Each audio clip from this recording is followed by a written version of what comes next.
Hello everyone, my name is Sheikh Irfan and in this video we are going to see aggregate and its classification. So let's start with aggregate.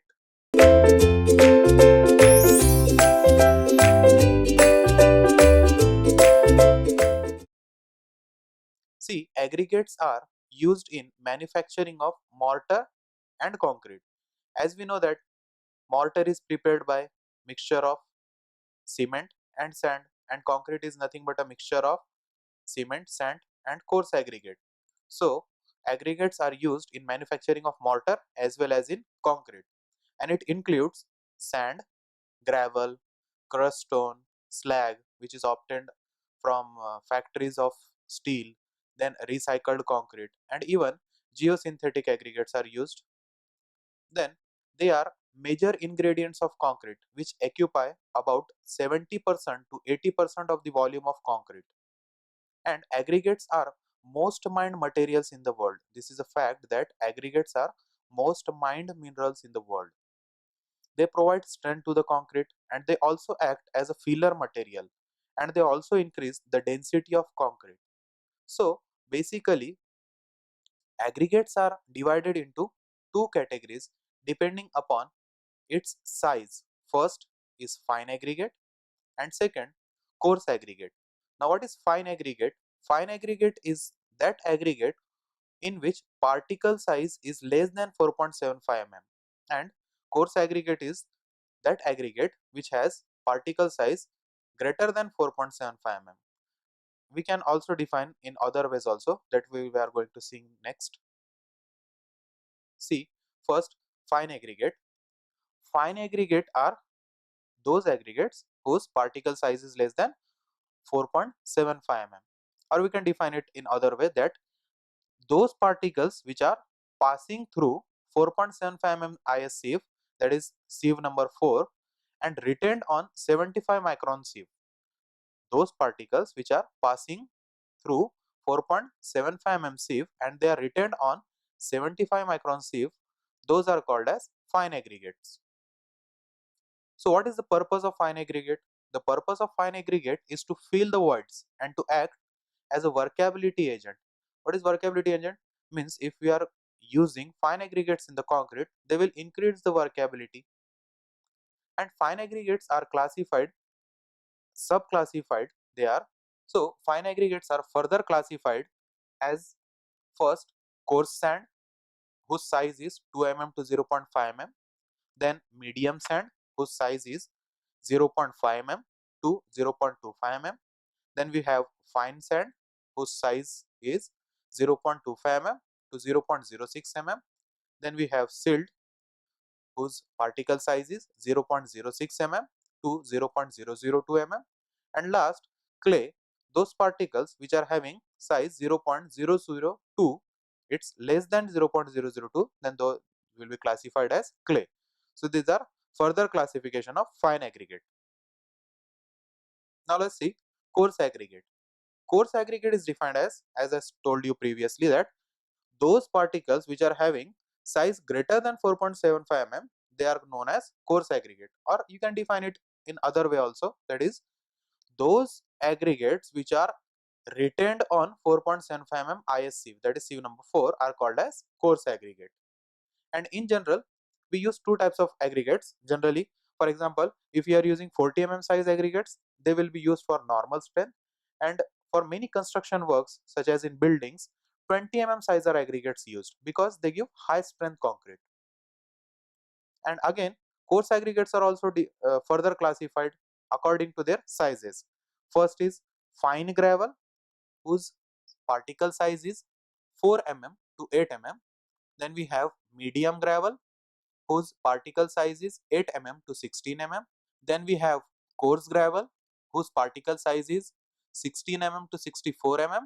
Then we have cobbles whose particle size is 64 mm to 256 mm. And we have boulders which are used in generally plinth, filling plinth in the buildings, whose particle size is greater than 256 mm. So these are further classification of coarse aggregate. Now let's see another classification of aggregates depending upon their shape.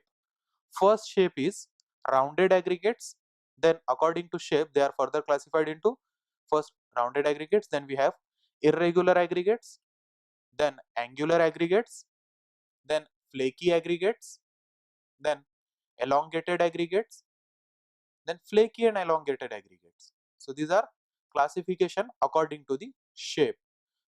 We will see one by one. First is rounded aggregate. So rounded aggregates, as you can see in the picture, they are available in the form of seashore gravel, and rounded aggregates will result in minimum percentage of voids, about 32 to 33%.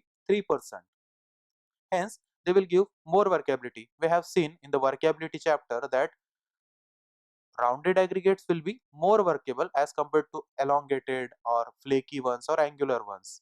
And I have given the reason in that portion also. So, rounded aggregates will be more workable and they will require less amount of water content or water cement ratio. And they are not considered for high strength concrete. As I have told you before in factors affecting workability, that rounded aggregates will not be good for the higher strength concrete because their interlocking is not proper and they have very poor interlocking behavior, and therefore the bond is very weak, and because of that weak bond the strength will also be reduced. Then second, irregular aggregates. These are the aggregates which are available in the form of pit sands and gravel, and irregular aggregates may result in 35% to 37% of voids, and this will give lesser workability when compared to rounded aggregates. As we know that rounded aggregates will be more workable, so slightly lesser than that the irregular aggregates will be have lesser workability as compared to rounded aggregates, and the bond strength is slightly higher than the rounded aggregates but not as required for high strength concrete. Means its bond strength will not be a perfect one. You cannot say that it is the perfect bond we required for the high strength concrete, but it is slightly more than rounded aggregate. Then the next type, that is angular aggregate. See, angular aggregates consist of well-defined edges. They will have well-defined edges which are formed at the intersection of roughly plane surfaces. They will have plane surfaces and their surface will be rough, and they will have well-defined edges. Therefore, they are angular, means they will form some angle, and these are obtained by crushing the rocks. These angular aggregates, they are obtained from crushing, that is from the crusher they are obtained and taken to the construction sites, and angular aggregates result in maximum percentage of voids 38% to 45%. Hence they give less workability. But see, as we know that if they are giving less workability, as I have discussed in the factors affecting workability, that angular aggregates will give you less workability, but compared to workability their compressive strength will be very much, and they give about 10 to 20% more compressive strength due to the development of strong bond between the aggregate and mortar. See, they will have proper bonding as they are having edge shapes or edge formations, therefore they will have proper strong bond, and because of that there will be more compressive strength in the concrete. So they are very useful in high strength concrete manufacturing. You can say that they are ideal for high strength concrete manufacturing. Then the next type of aggregates according to shape are flaky ones, that is flaky aggregates. See, when the aggregate thickness is smaller when compared to its width and length, then they will be called as flaky aggregate. Simply, when its thickness will be very small as compared to its width and another dimension, that is length, then they will be simply called as flaky aggregate. Or we can define in other way also, that when the least dimension, and the least dimension is what? Thickness. When the least dimension of that aggregate is less than 60% of its mean dimension, then it is said to be a flaky one. See, I will give one example for that. For example, length of aggregate is 5 centimeter and width of aggregate is 4 centimeter and its thickness is say 2 centimeter. See, length is 5 centimeter, width of aggregate is 4 centimeter and thickness is 2 centimeter. Then its least dimension will be 2 centimeter. So according to our definition, when the least dimension of the aggregate is less than 60% of mean dimension. Now we have to take the mean of what other two dimensions, that is length and width. See, length is 5 centimeter and width is 4 centimeter. So if its average is taken, mean is taken, that is 5 plus 4 by 2, that is 4.5 centimeter. So when least dimension, that is 2 centimeter, is less than 60% of this mean dimension. Now let's take 60% of 4.5, that comes as 2.7. So this, check this, least dimension is 2 centimeter and it is less than 2.7, that is 60% of mean dimension. Mean dimension is nothing but 5 plus 4 by 2, that is mean dimension, and we have to take 60% of that, that is 4.5 into 0.60, that comes as 2.7. So then for this example we can say that these aggregates are nothing but flaky ones whose length is 5 centimeter, width is 4 centimeter and thickness is. Now the next aggregate according to the shape are elongated aggregates. See, when the length of aggregate, its definition is same according to the flaky ones, it is similar to flaky one. When the length of aggregate is larger than the mean dimension, other two mean dimensions, it is called as elongated one. Now we can easily understand this definition. When the length of aggregate is larger than or greater than other two mean dimensions, means length is one dimension, width is one dimension and thickness is one dimension. So if we are taking the mean of other two dimension and its length is greater than other two dimensions mean, then it is called as elongated aggregate. Or when simply when the length of aggregate is greater than 180% of its mean dimension, then they will called as elongated aggregate. Now the next classification of aggregate according to its origin, means from where they are brought to the construction site. First type according to the origin is natural aggregates. See, these are the aggregates which include all types of fine and coarse aggregates, and they are available in almost ready to use form because we are taking it from the natural resources. Therefore they are called as natural aggregates, as they are ready to use from the nature that we are going to take and directly used in the construction. Therefore they are called as natural aggregates, and the natural resources from which they are taken are sea, from the sands from the river beds, then we can take it from the pits and beaches also, then gravels from the river banks. So these are the examples of natural resources from which they are taken. Now the next type of aggregate according to the origin is byproduct aggregate. See, byproduct is the remain product of something. These include materials which are obtained as waste. As I said you, this is remained one or byproduct or waste material which is obtained from some industrial. Obviously they will be taken from some industries and metallurgical engineering operations which possess suitable properties, and they can be even used as aggregates.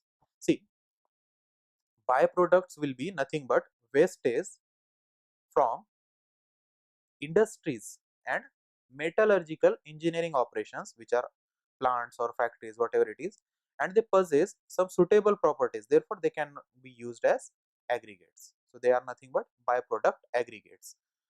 The examples are cinder, which is obtained from burning the coal of locomotives and in kilns, then slag, which is obtained from blast furnaces as scum. That is the best example of this category. They see there are two examples: cinder, which is obtained from burning of coal, which are in locomotives or kilns, and second is slag, which is obtained from blast furnaces, which is known as scum. These are the best examples of byproduct aggregates, and these are the examples. Natural aggregate and byproduct aggregates are nothing but the examples of aggregates which are taken from its origin, means this is the classification based on its origin. Now the next type according to its origin, processed or crushed aggregates. See, as the name says, crushed aggregates or processed aggregates, therefore they will be taken from the crusher, and these are special forms of aggregates, special class of aggregates, and they are specially manufactured for the purpose of using in constructions, and they are also quality aggregates. Therefore for making the quality concretes, they can be specially manufactured in the crushers and they are taken to the construction sites. For example, they include burnt clay, shale, perlite. These are some of the examples of processed or crushed aggregates, and they are essential ingredients for lightweight concrete also. So this was the video about aggregate and its classification. Thank you.